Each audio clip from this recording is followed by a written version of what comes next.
Good morning students. गत lecture में हम लोग दयानंद सरस्वती के राजनीतिक विचारों को पढ़ रहे थे। दयानंद सरस्वती यद्यपि कोई निश्चित राजनीतिक व्यक्ति नहीं थे, लेकिन उन्होंने अपनी रचनाओं में इस प्रकार के विचार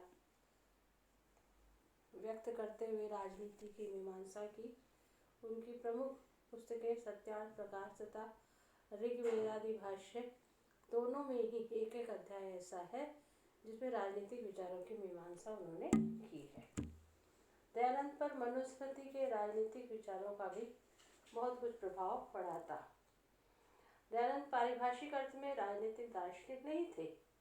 उन्होंने राजनीतिक सिद्धांत के योग में किसी ग्रंथ की रचना नहीं की, किंतु अपनी रचनाओं में और कभी कभी निजी वार्तालाप के दौरान उन्होंने राजनीतिक विचार व्यक्त किए।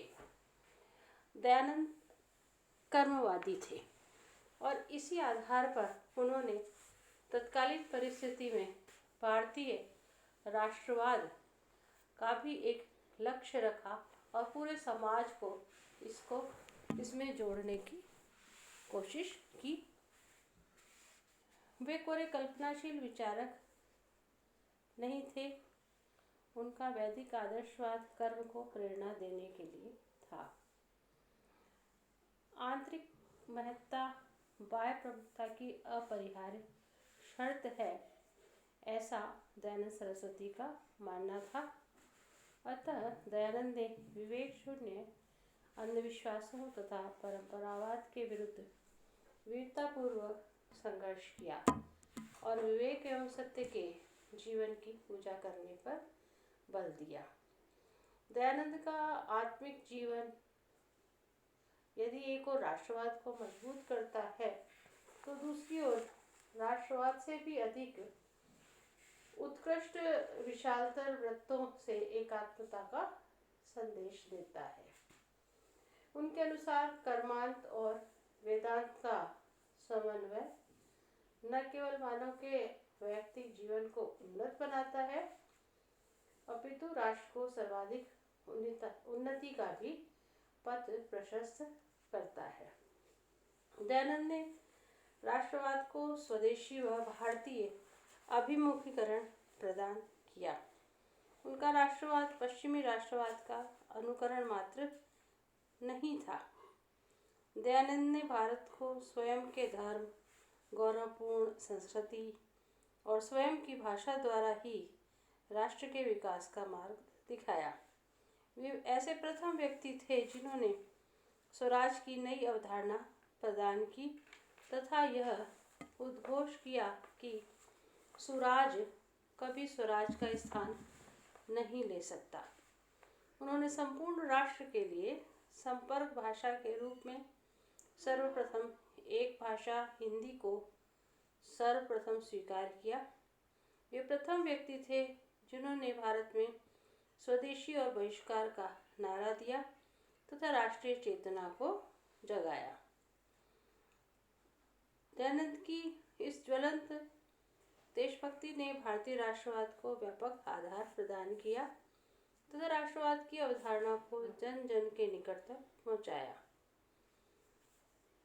दयानंद ने अपनी अवधारणा द्वारा वह नींव तैयार की जिस पर भविष्य में राष्ट्रवादी और उग्रवादी आंदोलन का भवन तैयार हुआ। परंतु महर्षि दयानंद केवल भारत में धार्मिक व सांस्कृतिक पुनर्जागरण तक ही सीमित नहीं थे। उन्होंने उन अवधारणाओं को भी जन्म दिया जिस पर 1905 के पश्चात भारतीय राष्ट्रवाद आधारित रहा। विशेष रूप से तिलक के द्वारा जिस राष्ट्रवाद को आगे बढ़ाया गया वह दयानंद सरस्वती की ही देन मानी जा सकती है। वे स्वराज्य के प्रथम संदेशवाहक तथा मानवता के उपासक थे। दयानंद ने आध्यात्मिक राष्ट्रवाद का प्रतिपादन किया। दयानंद ने सैद्धांतिक और व्यवहारिक दोनों दृष्टियों से भारतीय राष्ट्रवाद को मजबूत और प्रशस्त किया।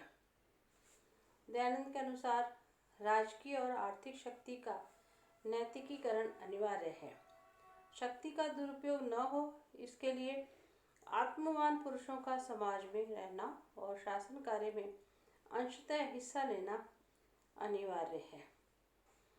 जहाँ आधुनिक राष्ट्रवाद यूरोप में उत्पन्न हुआ, वहाँ दयानंद का आध्यात्मिक राष्ट्रवाद पूर्णतः भारतीय है।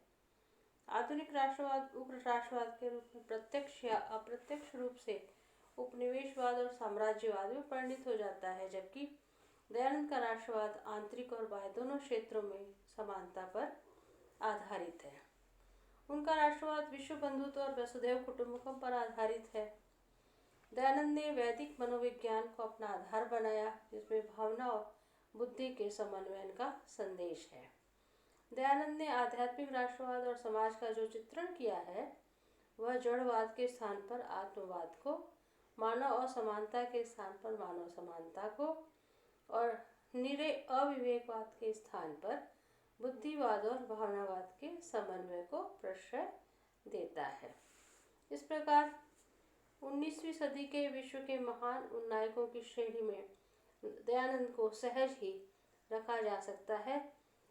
इस प्रकार हम कह सकते हैं कि दयानंद आध्यात्मिक राष्ट्रवाद के दूत हैं। धन्यवाद।